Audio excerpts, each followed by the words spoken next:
Bac plus 11 et un talent de chanteuse, un don de musicienne. Sa voix est à la fois forte et apaisante. Elle, c'est le docteur Sarah Bellaslouni. Sur son parcours, aucune fausse note.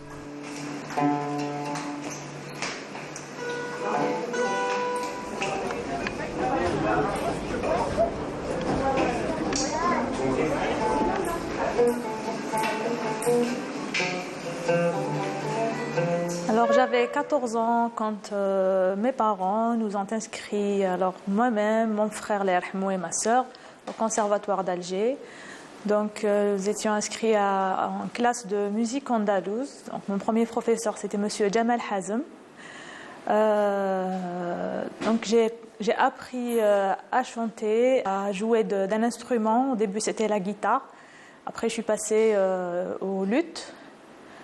Voilà, donc j'ai eu la chance d'avoir plusieurs professeurs.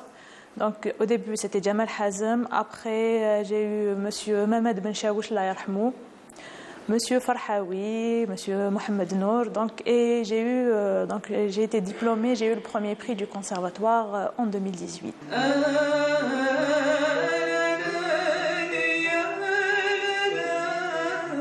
Donc après le conservatoire, j'ai intégré des associations dont Mazrna, Al-Fakharjia, et maintenant je suis musicienne au niveau de la Cordoba d'Alger avec Monsieur Najib Kateb.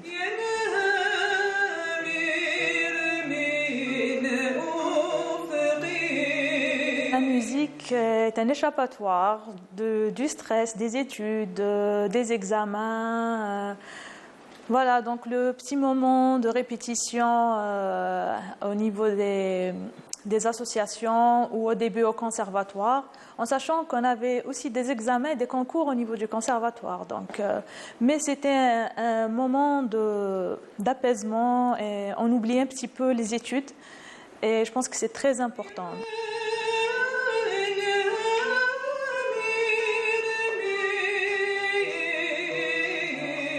J'encourage vraiment les enfants et même les jeunes à faire de la musique ou du sport, du dessin. Donc, s'ils ont une passion, ils n'ont qu'à la suivre. Ça ne va pas déranger les études. J'ai eu de très bonnes notes durant tout mon cursus. Je pense qu'au contraire, ça nous aide. Donc, c'est une petite pause qui nous aide à redémarrer et avoir l'esprit un petit peu aéré.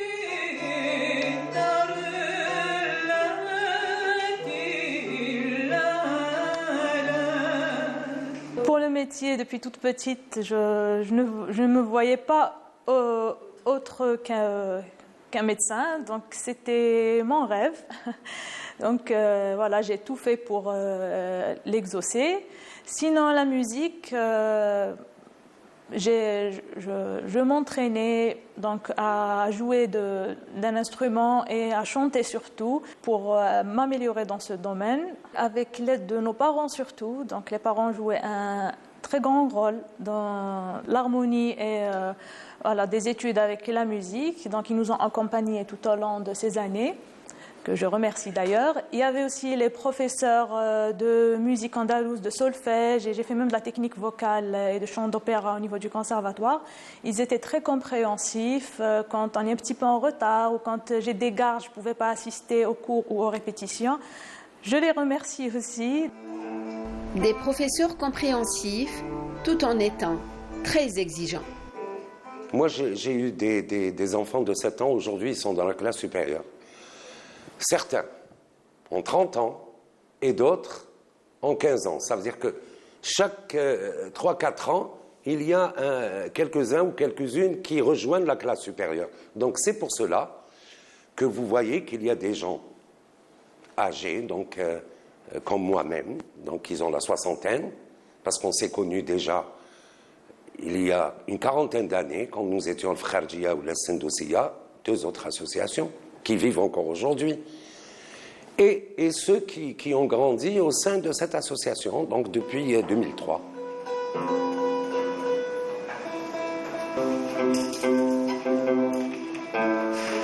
Si leurs études sont stables, il n'y a pas de recul, je les accepte.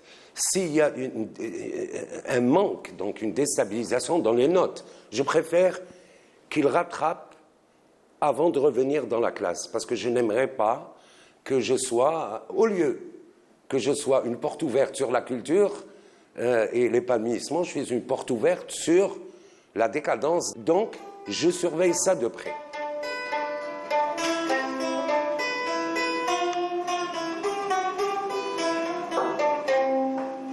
Il y a des jeunes qui sont aptes à faire des études.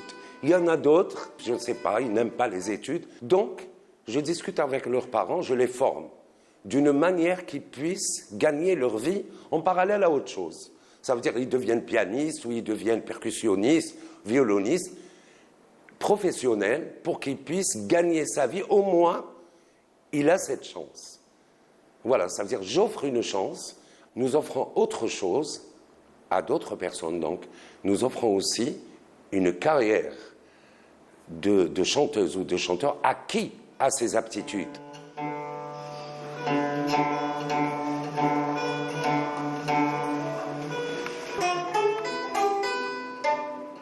Pour chanter, on doit avoir des aptitudes, un don qu'on travaille, parce qu'on ne peut pas n'importe qui peut devenir chanteur ou chanteuse de musique classique algérienne, car le chant de la musique andalouse, la musique classique algérienne, est très très très difficile, de tous les côtés, côté rythmique, côté octave, donc côté voix.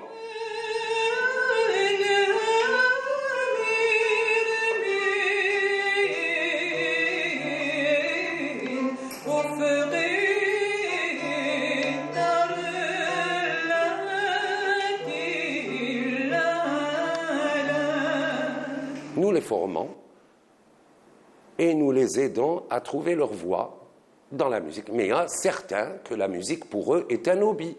La musique pour eux est un moyen échappatoire de la vie. Donc ils viennent, ils répètent, ils ne montent pas sur scène, ils n'ont pas cette envie. Nous leur apprenons quand même, parce que la musique c'est pour tout le monde. La musique c'est pour tout le monde. Apprendre à jouer d'un instrument n'a pas d'âge. Au sein de la Cordoba d'Alger, née en 2003, se côtoient plusieurs générations avec un dénominateur commun, la passion pour la musique andalouse. La musique classique algérienne vit grâce à ces associations, sans oublier les conservatoires sur tout le territoire national, qui œuvrent eux aussi à la préservation de la musique classique arabo-andalouse. Mais les associations font un travail de fond. Je pense que le travail est plus intense. 3 fois par semaine, ils ont un large répertoire à la fin. Donc la préservation se fait ainsi, malgré que le maître Sidi Ahmed Serri a enregistré 45 CD dans ce domaine-là. Mais il reste encore beaucoup de choses à faire, beaucoup de morceaux à sauvegarder. Le corset. Najib Kateb s'attache à transmettre avec un sens aigu de la pédagogie, alliant une voix qui rassure et des mots qui rappellent à la rigueur. Rigueur et encouragement, plutôt que sévérité. La discipline, le vocabulaire soigné, je regarde même les ongles des enfants, pour vous dire, je suis très maniaque. J'aime inculquer le tout. Ce n'est pas juste faire de la musique, ça s'arrête ici, c'est un tout. La musique classique algérienne, c'est un savoir-vivre. Ceci est inclus dans l'apprentissage de la musique. Ce n'est pas on apprend de la musique sauvagement et puis on est là. Non. On forme dans l'éducation. On essaie.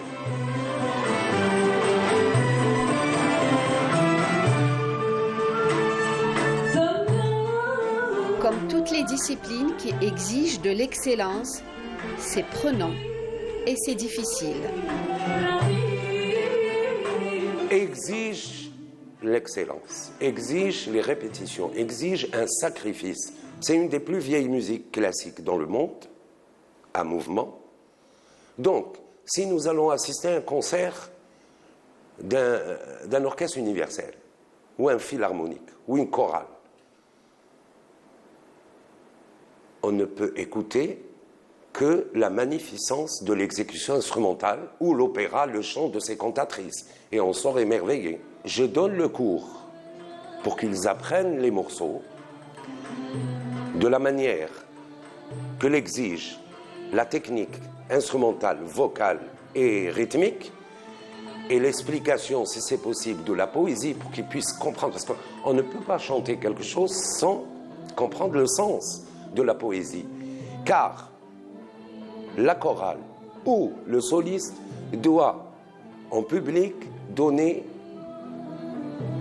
de l'émotion. Si c'est la tristesse, c'est la tristesse, c'est la joie, c'est la joie. Si c'est la gaieté, bon, on est avec le classe, on est tous en symbiose et en transe, c'est très beau.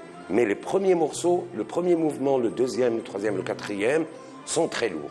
Il n'y a que le cinquième qui donne de la vivacité et de la gaieté. Ça reste de la musique classique avec mouvement. Donc avec l'ouverture instrumentale et beaucoup d'ornementations qui tournent tout autour, comme le qadriyat, delidlet, les krasa, le michaliyat, le daïra. Tout cela forme la nouba. Je suis intransigeant lors d'un enregistrement ou d'un spectacle. À la Cordoba d'Alger, on prépare depuis plusieurs mois un concert. Ce sera en ouverture de la 19e édition de Andalusiyat El Jazair. Assidue lors des répétitions, Sarah Bellasloni continue d'assurer aussi les nobles tâches de son métier de gynécologue. À l'hôpital, je suis docteur Bellasloni, je me concentre sur les malades, je me concentre sur mon boulot. Dès que je sors, je change de milieu. Je suis aux répétitions dans un orchestre ou bien à l'association. Je deviens artiste.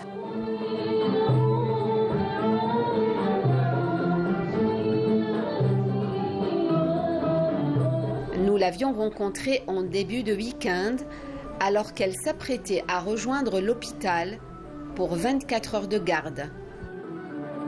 Le matin, on est en forme, bien sûr, c'est le début d'une garde. On vient en forme avec toute l'équipe ou les collègues. Et c'est vrai qu'on est un petit peu stressé, on ne sait pas ce qui peut se passer, on va recevoir des urgences, voilà. Et en même temps, c'est vrai qu'on a des moments de bonheur, on a des nouveau-nés, on essaye d'être tout le temps concentré, focalisé sur notre travail. Il y a aussi, dans la musique, il y a aussi la rigueur, la ponctualité. Donc on apprend beaucoup de choses en musique qu'on applique spontanément en médecine ou dans la vie. Voilà. Dans la tête de Sarah Bellasloni, tout semble compartimenté. Mais elle réalise au fil du temps que c'est finalement très interconnecté. La musique comme un outil de soin, pourquoi pas? En particulier la musique andalouse, qui est une musique très apaisante. Donc je crois, bon, c'est pas encore, oui, en Algérie, ça n'existe pas encore. Sauf que, bon, mon chef de service, par contre, opère en musique. Mais pour la musique andalouse, pour les femmes qui viennent en travail, pour accoucher et tout, c'est pas encore d'actualité chez nous, mais je pense que ça devrait nous aider. Et nous, les médecins et les malades. Sa collègue, elle, y croit profondément. Oui, j'y crois énormément. Nous, gynécos, d'ailleurs, il paraît que la maman, quand elle écoute de la musique alors qu'elle est enceinte, ça a beaucoup de bienfaits sur le bébé. Chaque fois, des malades ils sont stressés au bloc. Des fois, il y a les réanimateurs qui leur proposent un peu de musique pour les apaiser. Ça rythme un peu notre vie, du coup on en parle durant des pauses entre deux malades, quand on est fatigué un peu le soir, quand la garde elle est beaucoup plus calme que le matin.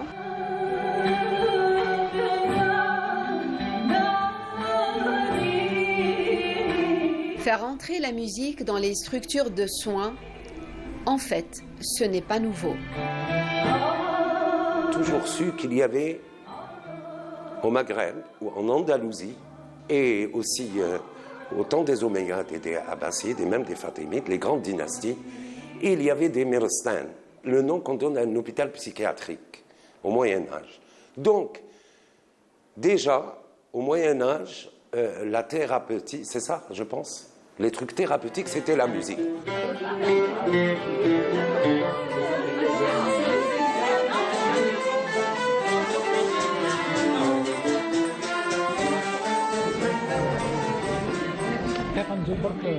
Le jour J est arrivé.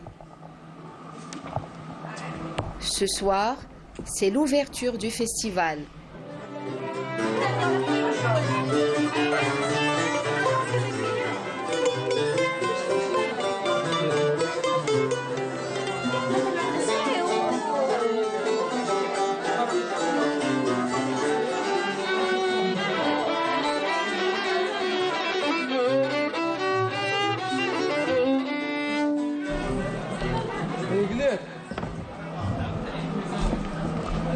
Il faut les garder au milieu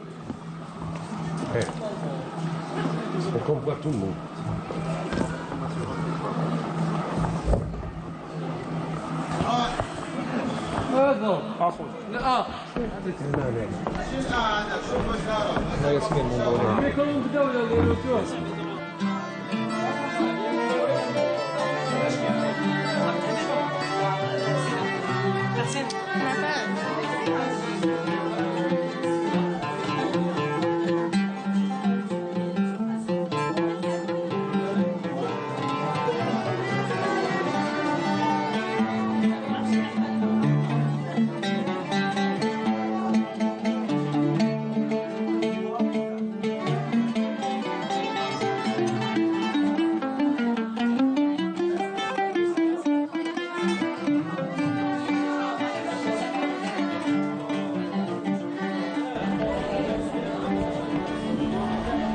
À 3 heures du concert que donnera la Cordoba d'Alger, tout le monde est déjà sur scène.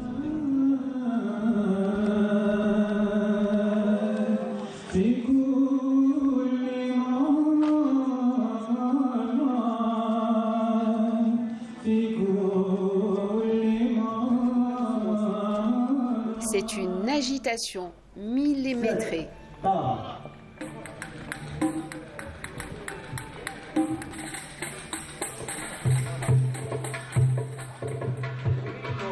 Ce n'est pas facile de balancer des violons. Donc ça prend du temps effectivement. Bon, ça c'est les techniciens, c'est leur domaine.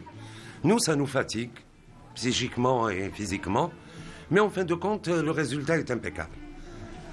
J'espère que ce sera un concert agréable au public, parce que le concert est fait pour le public. Nous, quand le public est heureux, nous aussi, automatiquement.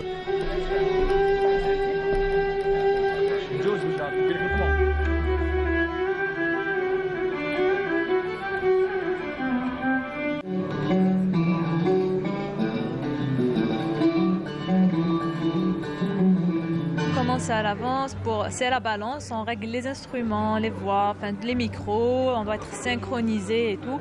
Et on doit commencer, oui, vraiment au tôt pour se préparer et donner le mieux pour le public.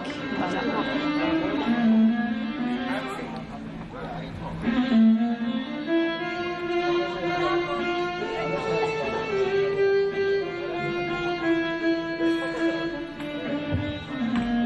Instrument par instrument, tout doit être parfait. La musique exige aussi beaucoup de patience.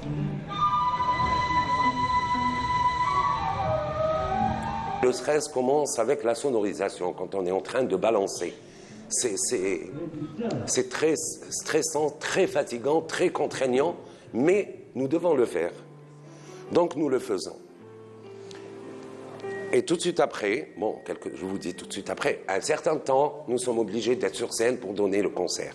Donc là, tout le monde est stressé. Évidemment, se préparer mentalement et aussi avec les instruments et voir si tout est bien réglé.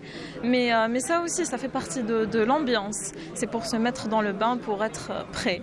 surtout mentalement face au public. Il faut foncer, il faut se dire on va passer un bon moment, on va faire ce qu'on aime et de la façon qu'on aimerait exprimer ça. Et donc voilà, je pense que, et aussi avec le temps, le stress il part avec le temps. C'est-à-dire cette habitude de répéter, etc. avant de passer sur scène, ça aide beaucoup à déstresser. Il faut penser positivement, il faut penser qu'on va chanter, on doit garder le calme et le sourire pour transmettre la bonne humeur pour le public. Donc on doit garder, c'est comme à l'hôpital.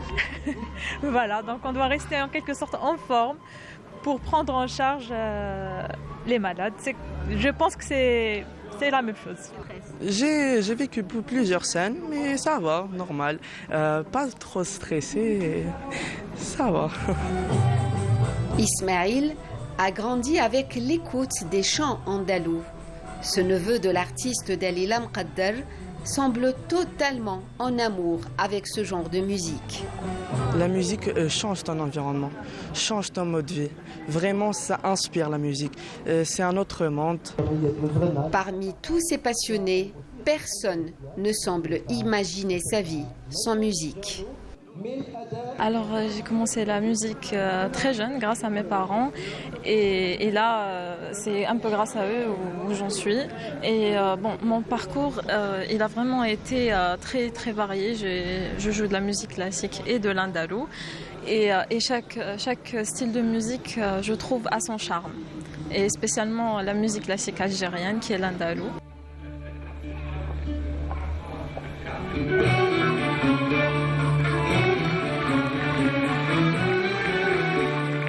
Ça m'inspire beaucoup, que ce soit dans mes projets, dans mon quotidien ou même dans mon parcours. Ça m'a beaucoup aidé avant tout à me déstresser, à changer d'environnement.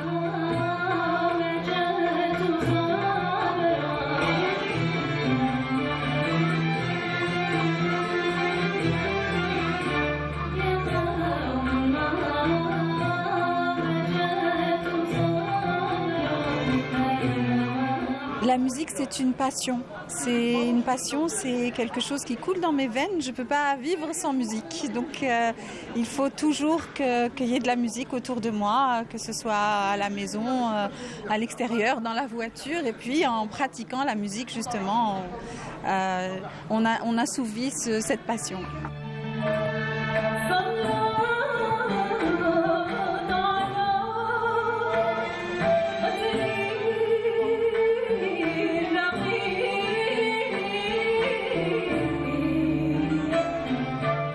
On arrive à dégager du temps comme pour faire d'autres activités, c'est tout à fait normal. Et puis il faut savoir que la vie associative, ça éduque beaucoup. Et le fait que ce soit quelque chose qui est dans ma vie depuis que je suis toute petite, c'est quelque chose qui est tout à fait normal et je ne peux pas faire sans. Voilà.